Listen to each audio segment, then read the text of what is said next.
नमस्कार, फ्रंटलाइन 24 में आप सबों का स्वागत है।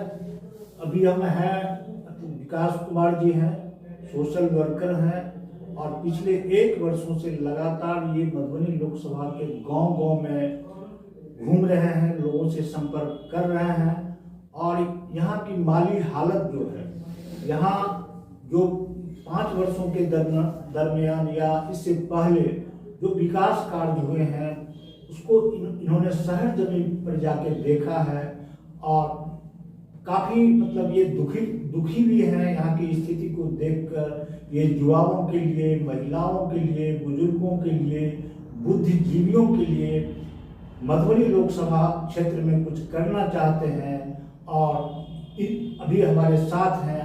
आइए इनसे हम करते हैं कुछ खास बातचीत लोकसभा चुनाव को लेकर। सबसे पहले विकास जी अपना परिचय दें। मिश्रा जी नमस्कार, और आपके जितने भी श्रोता ऑडियंस हैं उनको नमस्ते। मेरा नाम विकास कुमार महासेठ हुआ।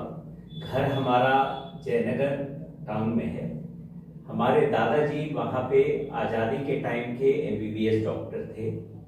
पिताजी हमारे इंडियन ऑयल कॉरपोरेशन में काम करने के बाद उन्होंने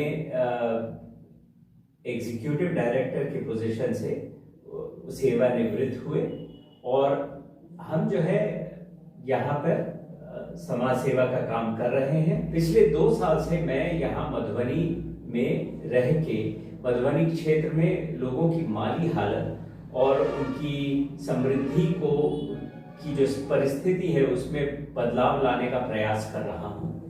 युवाओं को नौकरियां देने का प्रयास है और इसके अलावा कई सारे और कार्यक्रम हैं जिसमें हम काम कर रहे हैं।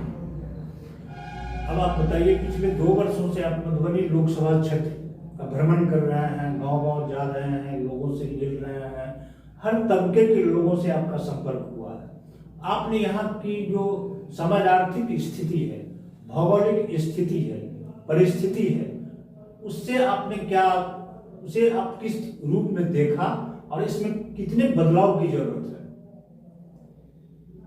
मधुबनी क्षेत्र में जैसा कि आपको मालूम है, मधुबनी जिला को अगर लोकसभा क्षेत्रों में बांटा जाए तो झंझारपुर है, मधुबनी है। मधुबनी पार्लियामेंट क्षेत्र में करीब 450 गांव हैं और इन गांवों में से मैं अभी तक 200 से ऊपर गांवों में खुद निजी तौर पे जाके वहां लोगों से मिल चुका हूं, वहां के प्रबुद्ध लोगों से मिल चुका हूं। अब आपकी बात है परिस्थिति के बारे में। परिस्थिति जगजाहिर है। स्कूलों की समस्या है, स्कूल की बिल्डिंग्स हैं पर कई जगह पे स्कूल के टीचर्स नहीं हैं। कई जगह बिल्डिंग की हालत बहुत खस्ता है।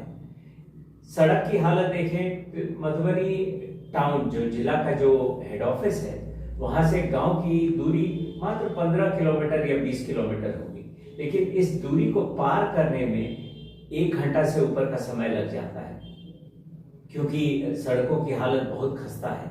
तो ये कुछ एक समस्याएं हैं जो कि हर प्रखंड में और मेरे ख्याल से जितने भी गांव हम गए हैं वहां पर देखने को मिली है। इसके अलावा अगर लोगों से बात करें तो लोगों में, खासकर युवाओं में रोजगार की बहुत बड़ी समस्या है। रोजगार जो युवा हैं वो घर बैठे हैं और उनको आमदनी का कोई स्रोत नहीं है और ये सारी जो समस्याएं हैं उसके समाधान के लिए हम काम कर रहे हैं। आप जन स्वराज के जो संस्थापक हैं प्रशांत किशोर जी, उनसे भी प्रभावित हैं, उनके साथ भी उनका सानिध्य भी आपको मिला हुआ है। तो क्या मधुबनी के लोग ये उम्मीद करें, मधुबनी की जनता या उम्मीद करें कि आप लोकसभा चुनाव में प्रत्याशी होंगे? ये बात सही है कि मैं प्रशांत जी के साथ और उनके जन स्वराज अभियान के साथ पिछले 1 साल से ऊपर से काम कर रहा हूँ। अब प्रशांत जी ने कई बार सार्वजनिक तौर पे कहा है कि 2024 का चुनाव लड़ना उनके लिए प्राथमिकता नहीं है, तो उनके मन में उनकी जो मंशा है उसके बारे में मैं ज्यादा नहीं कह सकता, पर ये मेरा निजी विश्वास है कि अगर मैं यहाँ पर मधुबनी में संसदीय चुनाव लड़ूं और सांसद बन के यहाँ से जाऊं तो मधुबनी के लोगों की सेवा करने का मुझे मौका मिलेगा और इसके लिए मैं प्रतिबद्ध हूं।